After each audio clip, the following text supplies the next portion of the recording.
जय हिंद दोस्तों। आइए आज देख लेते हैं ट्रायंगल यानी त्रिभुज।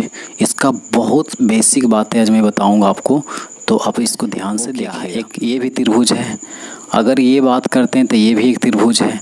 अगर हम इसको बात कर लेते हैं यहाँ से इसको, तो देखिए ये भी हमारे पास एक त्रिभुज है और ये भी हमारे पास एक क्या है, त्रिभुज है। और अगर हम ऐसे इसको समझते हैं तो ये भी हमारे पास एक त्रिभुज है। अगर इसको हम ऐसे समझते हैं तो ये भी हमारे पास एक त्रिभुज है। लेकिन इन सारे आकृतियों में सही कौन सी आकृति है ज़रा उसको समझिए। देखिए तो त्रिभुज, देखिए सबसे पहले नंबर हम समझते हैं तो ये देखिए हमारे पास क्या है, ये भी गलत हो जाएगा, ये गलत हो जाएगा और ये गलत हो जाएगा। बाकी ये सभी जो दिखाई दे रहा है वो सभी क्या हमारा एक त्रिभुज है। ठीक है, तो सबसे पहले नंबर आप इसको समझिएगा, ध्यान दीजिए कि त्रिभुज कहते किसको है। तो यहाँ पर कुछ डिफिनेशन मैंने इसको लिख दिया हूँ पहले से ही, ताकि हमें टाइम वेस्ट ना होवे लिखने में। तो ज़रा समझिएगा इसको क्या कह रहा है। डिफिनेशन में मेरा ये कह रहा है कि तीन रेखाओं से बनी बंद आकृति को हम क्या कहते हैं, त्रिभुज कहते हैं।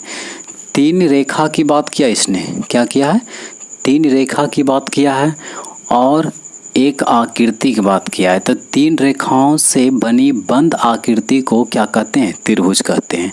यानी कि तीन रेखाओं से बनी बंद आकृति को त्रिभुज कहा जाता है। जैसे देखिए हमारे पास क्या है, एक इस प्रकार से एक त्रिभुज हो गया। ठीक है दोस्तों, क्या हो गया, एक त्रिभुज हो गया। तो इसमें कितनी रेखा आ गया भाई, तीन रेखा आ गया। एक रेखा तो हमारे पास ये हो गया, दूसरी रेखा ये हो गया, तीसरी रेखा ये हो गया। तो इसमें कितनी रेखा हो गया, तीन रेखा हो गया। चलिए तो इसको हम क्या कहते हैं कि त्रिभुज कहते हैं। तो ये इसका नाम दे देते हैं ए, बी और सी। तो यहाँ तक ले तो कंप्लीट हो गया भाई कि त्रिभुज कहते किसको है। तो तीन रेखाओं से बनी बंद आकृति को मैंने क्या कहता हूँ, त्रिभुज कहता हूँ। अब इसमें समझना ये है कि त्रिभुज में जो कोण होते हैं वो कितने होते हैं। तो त्रिभुज में कोण, सबसे पहला पॉइंट हम समझेंगे कि इसमें कोण कितने होते हैं। तो कोण जो होता है इसमें तीन होते हैं। कितने होते हैं, तीन होते हैं। अब कौन कौन से हैं तो ध्यान दीजिएगा। कोण ए, यहाँ ध्यान दीजिएगा, कोण ए, कोण बी और कोण सी। तो कोण ए हो गया, कोण बी हो गया और कोण सी हो गया। पॉइंट नंबर दूसरा में इसमें अगर हम समझते हैं तो देखिए इसमें भुजा क्या हो गया, भुजा। भौजी ने रे पागल भुजा की बात किए हैं। हाँ देखिए इसमें भुजा, भुजा भी इसमें कितना हो जाएगा आपको, तीन हो जाएगा। ठीक है, तो भुजा कौन कौन सा होगा तो देखिए पहला भुजा हमारा हो जाएगा ए बी, यानी ए बी हो गया है। हम इसको ऐसे भी ले सकते हैं, ए सी बी सी ऐसे भी ले सकते हैं, कोई दिक्कत नहीं है। तो इसमें क्या हो गया, ए बी हो गया है, दूसरा में हो जाएगा बी सी और तीसरा में हो जाएगा आपको ए सी। तो भुजा भी इसमें कितना हो गया, तीन हो गया। अब आइए इसमें तीसरी पॉइंट में बोलते हैं क्या, कोण। कोण तो बोल दिए हैं छोटा, कोण बता दिया हूँ। कोण हो गया, भुजा हो गया। अब आइए शीर्ष की बात करते हैं। देखिएगा क्या बोलेंगे बेटा, शीर्ष की बात। तो इसमें जो शीर्ष जो होता है ना, वो शीर्ष भी हमारा कितना होता है, तीन ही होता है। अब शीर्ष की बात क्या हुआ कि मान लेते हैं हमारे पास एक रेखा ये हो गया और एक रेखा ये हो गया। तो यहाँ जो एक बिंदु पर आके दोनों रेखा मिलता है इसको क्या बोलते हैं, शीर्ष बोला जाता है। तो शीर्ष मतलब हो गया क्या कि ए दे देंगे, बी हो जाएगा और सी हो जाएगा। देखिए ए बी सी, क्योंकि देखिए दो बिंदु यहाँ, एक दो रेखा यहाँ कर मिला एक बिंदु पर, फिर अगर यहाँ से गुजारेंगे तो यहाँ भी एक बिंदु पर दो रेखा मिल रहा और यहाँ भी क्या हो रहा, तो एक बिंदु पर दो रेखा करके मिल रही है। तो ये हमारे पास क्या हो जाएगा, शीर्ष हो जाएगा। तो कोण कितने हो गया, तीन हो गया है। भुजा कितने हो गया, तीन हो गया। शीर्ष कितने हो गया भाई, तीन हो गया। अब इसमें समझना ये है कि त्रिभुज का जो है तीनों अंतः कोण, अंतः मतलब अंदर, त्रिभुज के तीनों अंतः कोणों का जो योग होता है वो कितना होता है।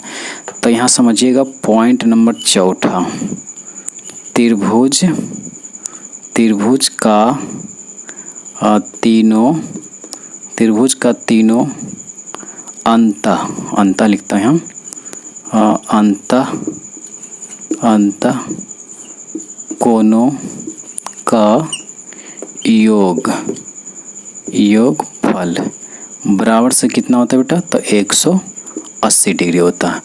तो ये था कुछ त्रिभुज का बेसिक बातें। एक बार अगर इसको शॉर्ट में समझ लेते हैं फिर से, ध्यान दीजिएगा। त्रिभुज क्या है तो बोलना है क्या कि त्रिभुज क्या है, तो तीन रेखाओं से बनी तीन रेखाओं से बनी बंद आकृति को त्रिभुज कहा जाता है। तो ये देखिए तीन रेखा इसमें हो गया, एक तो ए बी हो गया, दूसरा बी सी हो गया, तीसरा ए सी हो गया। तो इसको हम क्या बोलते हैं? त्रिभुज कहते हैं। त्रिभुज में कितने कोण होते हैं भाई? तो त्रिभुज में अगर कोण की बात करेंगे तो कोण कितना हो गया? 3 हो गया। देखिए एक कोण तो हमारा ये हो गया, दूसरा ये और तीसरा ये, तो कोण ए, कोण बी, कोण सी। इसको हम लोग क्या पढ़ते हैं? तो इसको कोण पढ़ा जाता है। क्या पढ़ा जाता है? कोण। इसको ध्यान रखिएगा कि जो ऐसे ही इस तरह से बनाया जाता है इसको हम लोग कोण बोलते हैं, ठीक है। और भुजा हो गया है 3, भुजा कितना हो गया? 3 हो गया। तो ए बी, बी सी और ए सी यहाँ दर्शा दिया हूँ। शीर्ष की बात किया हूँ तो 3 हो गया, ए बी सी। नाम आप कुछ भी दे सकते हैं यहाँ पर, नाम से कोई दिक्कत नहीं है। अब आइए यहाँ चौथा पॉइंट में कहता है त्रिभुज का तीनों अंता, अंता मतलब होता है अंदर, कोणों का योगफल कितना होता है? तो आपको 180 डिग्री होता है। यहाँ तक ले तो बात सही है। अब इसमें अगर जो हमसे कोई पूछ लेता है कि सर तीनों कोणों का जो माप हुआ है वो 180 डिग्री होता है, एक कोण की माप क्या होगा? तो थोड़ा इसको हम प्रूव करके दिखा देते हैं। त्रिभुज का तीनों कोणों का योगफल कितना है? तो 180 डिग्री हम जानते हैं। तो सिद्ध करना है कि एक कोण की माप क्या होगा। तो देखिए समझिएगा ध्यान से। हमारे पास एक त्रिभुज हो गया, इसका नाम दे देता हूँ ए बी सी, ठीक है ना। सी हो गया तो एक कोण हमारा यहाँ हो गया, दूसरी कोण यहाँ हो गया और तीसरी कोण ये हो गया। तो इतना सारे बात तो आपको पहले बता चुका हूँ। अब मैं केवल इसमें केवल सिद्ध करके ही दिखाऊंगा, ध्यान दीजिएगा। हम इसमें बहुत सारी चीज़ को जानते हैं। क्या क्या जानते हैं भाई? कि इसमें 3 भुजा, 3 शीर्ष और 3 बिंदु होते हैं, ठीक है ना, और 3 रेखाएं भी होती है। तो ये सभी जो होता है एक दूसरे क्या होता है? आपस में बराबर होता है। देखिए तो यहाँ हम लिखेंगे कि हम जानते हैं कि, क्या जानते हैं भाई? तो हम जानते हैं कि त्रिभुज का तीनों कोणों का योगफल से क्या होता है? 180 डिग्री होता है, ये जानते हैं।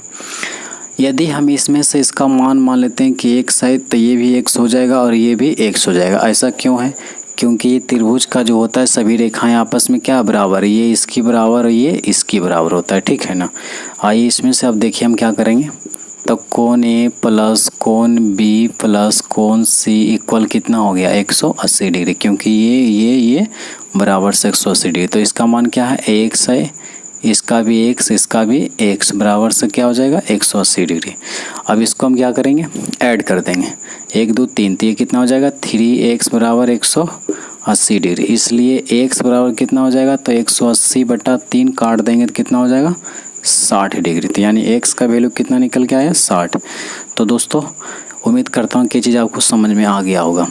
यदि इसी प्रकार से कोई वीडियो आपको बनवाना है तो आप हमें कमेंट करिए, हमारे YouTube चैनल को सब्सक्राइब करिए, लाइक करिए और अपने दोस्तों के साथ में शेयर करिए। तब तक के लिए धन्यवाद।